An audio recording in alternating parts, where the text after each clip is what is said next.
मेरे बहुत बहुत प्यारे साथियों, आप सभी को डॉक्टर विजय अग्रवाल का बहुत बहुत प्यार भरा नमस्कार। दोस्तों, आज 20 फरवरी 2017 है और आज के इस AFEIS.com के लाइफ मैनेजमेंट में मैं आप सभी का बहुत हार्दिक रूप से स्वागत करता हूं। मित्रों, इससे पहले कि आज मैं अपनी बात शुरू करूं, आप लोगों को एक जरूरी सूचना देनी है।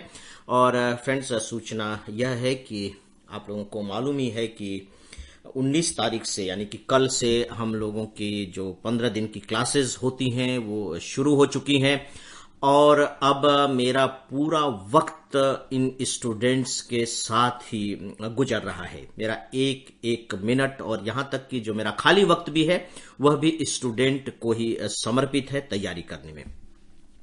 फ्रेंड्स, इससे पहले होता यह था कि जब भी हमारी 15 दिन की क्लासेस होती थी तो उस समय डेली ऑडियो गाइडेंस और लाइफ मैनेजमेंट दोनों ही मतलब वो टोटली बंद हो जाया करते थे, साइलेंट हो जाता था, यानी कि ब्लैंक हो जाता था, लेकिन प्रेस क्लिपिंग्स स्टूडेंट्स को प्रोवाइड की जाती थी।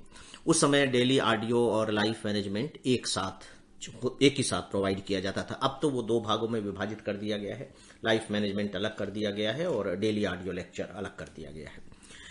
तो दोस्तों, एक बड़ा लंबा गैप हो जाता था और सच पूछे तो कहीं ना कहीं मेरे मन में भी एक अपराध बोध सा होता था कि मैं अपने प्रिय श्रोताओं से 15-17 दिन के लिए, बल्कि 19 दिन हो जाते, 17 दिन हो जाते थे, क्योंकि शुरू से शनिवार इतवार को भी नहीं होता था, कि 17 दिन से मैं उनसे अलग हूं।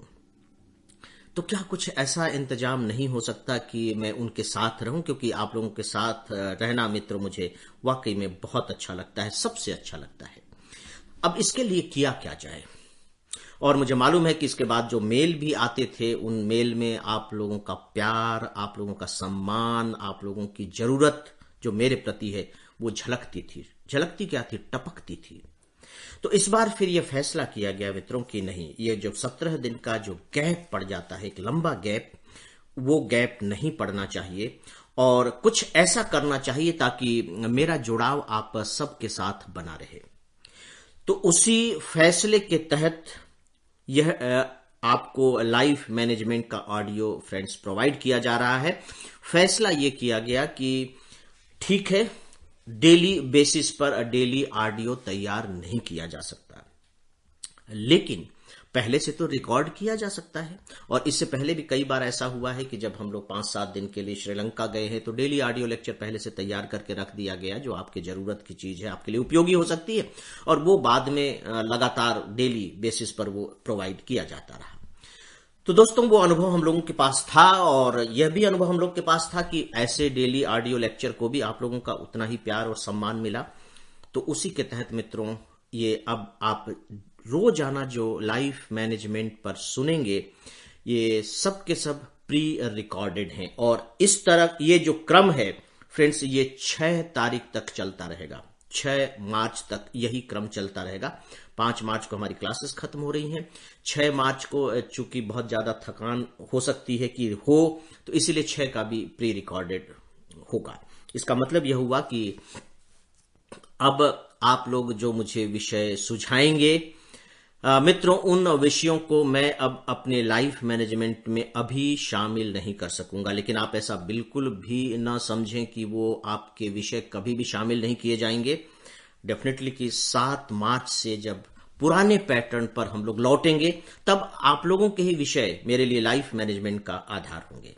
तो आप सब अपने विचारों से मुझे अवगत कराते रहें। अभी के लाइफ मैनेजमेंट के विषय आपको कैसे लग रहे हैं और कौन कौन से विषय पर आप सुनना जानना चाहेंगे वो मुझे लिखते रहें, क्योंकि जो आपके जो ईमेल आएंगे वे ईमेल मैं रोजाना पढ़ूंगा।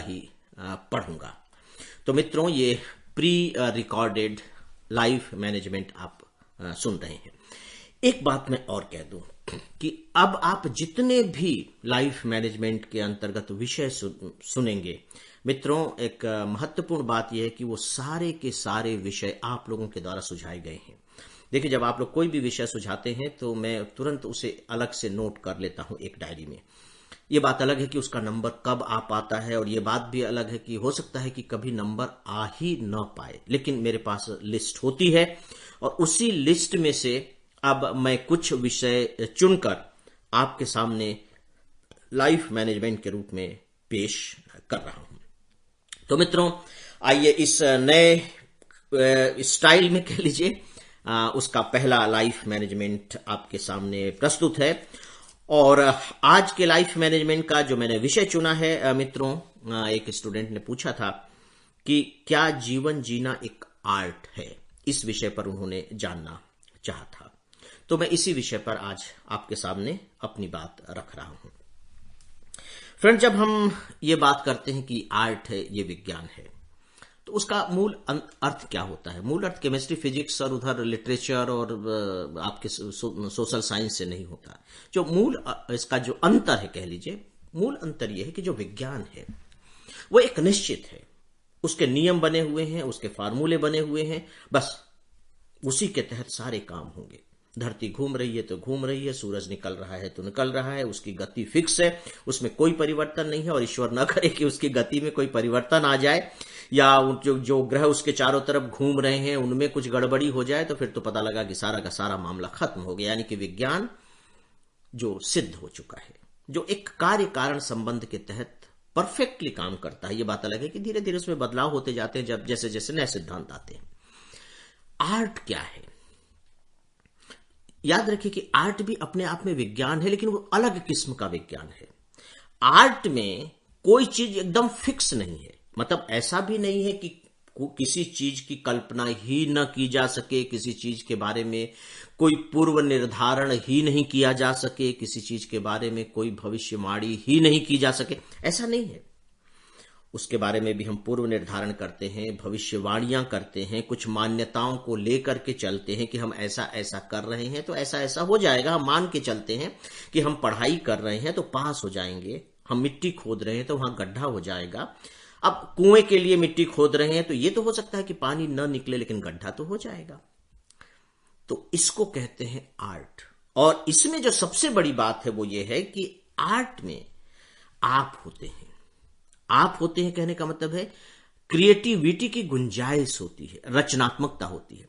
साइंस में क्रिएटिविटी की उतनी गुंजाइश नहीं होती। उसका जो हार्डवेयर है उसमें तो आप क्रिएटिविटी दिखा सकते हैं, जैसा कि स्टीव जॉब्स ने किया। स्टीव जॉब्स ने जो भी चीजें इन्वेंट की वो की ही, लेकिन जब उन्होंने यंत्र बनाए, जब एप्पल जो उन्होंने तैयार किया, तो उसका जो डिजाइन था उस डिजाइन में उन्होंने क्रिएटिविटी तैयार कर ली।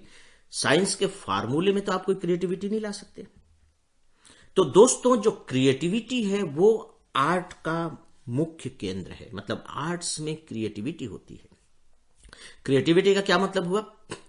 हम क्रिएट कर सकते हैं, हम डिस्ट्रॉय कर सकते हैं, हम उसे सुंदर बना सकते हैं, हम उसे बदतर बना सकते हैं।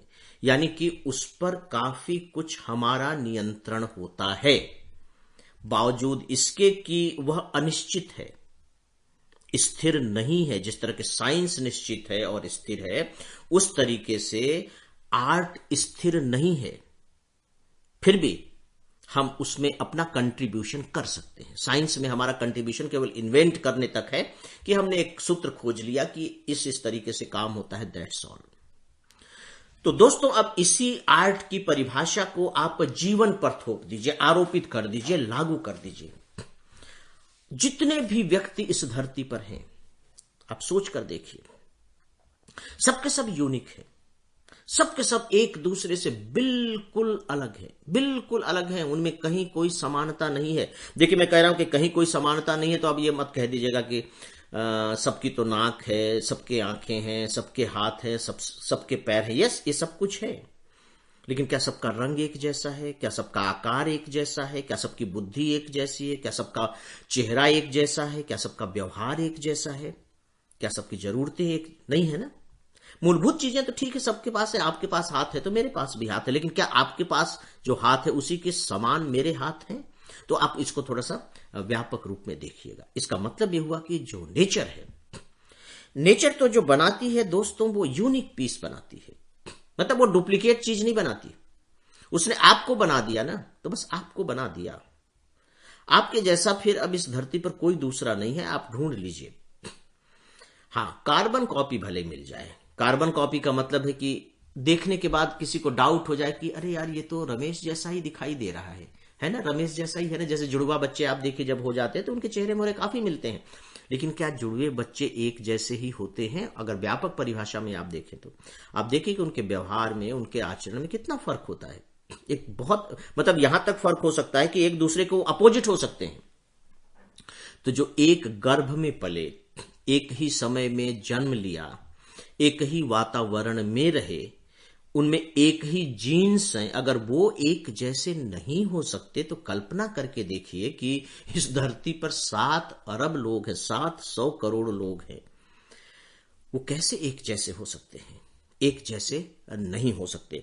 और दोस्तों, चूंकि आदमी एक जैसा नहीं हो सकता है, इसीलिए वहां क्रिएटिविटी की गुंजाइश है, इसीलिए वहां रचनात्मकता की गुंजाइश है, क्योंकि हर कोई इंडिविजुअल है, हर कोई एक्सक्लूसिव है, यूनिक है।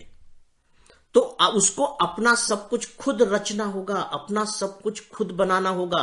अगर आप इसको थोड़ी गहराई से देखेंगे तो अदरवाइज तो हम सब लोग सब जैसा ही कर रहे हैं। मैं भी अपना घर आपके जैसा बना रहा हूं, मेरे पास भी आपके जैसी गाड़ी है, वो सब चीजें तो हो ही रही हैं, लेकिन क्या जीवन एक जैसा है? आप देख रहे हैं कि एक ही पद पर लोग हैं, उनकी आर्थिक स्थिति भी एक समान स्तर पर है, एक ही शहर में रह रहे हैं, एक ही मोहल्ले में रह रहे हैं, यहां तक कि पड़ोसी है, यहां तक कि एक ही घर में रह रहे हैं, लेकिन क्या जीवन एक है? जीवन एक नहीं है। तो दोस्तों, वक्त हो चुका है आज के लाइफ मैनेजमेंट में। आज बस इतना ही। अब इसी विषय को मैं कल के लाइफ मैनेजमेंट में आगे बढ़ाकर अपनी कुछ और बातें आपके सामने रखना चाहूंगा मित्रों। तो तब तक के लिए अब इजाजत चाहता हूं। नमस्कार।